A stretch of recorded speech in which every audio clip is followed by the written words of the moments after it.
Hello, কি খবর সবার?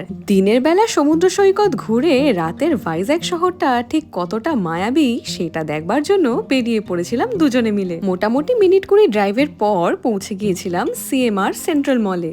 অনেক জিনিসের মতো দক্ষিণ ভারতের শাড়িও কিন্তু ভীষণই বিখ্যাত।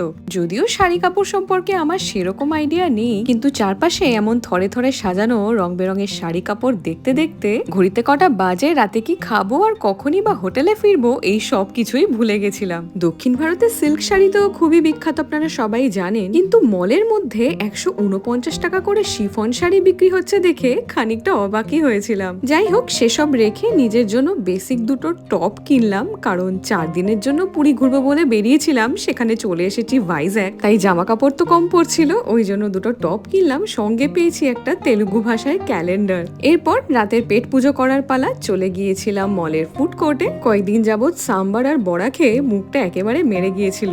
যাই হোক, দিনটা শেষ করেছিলাম এইভাবেই। ভিডিওটা ভালো লাগলে সাবস্ক্রাইব।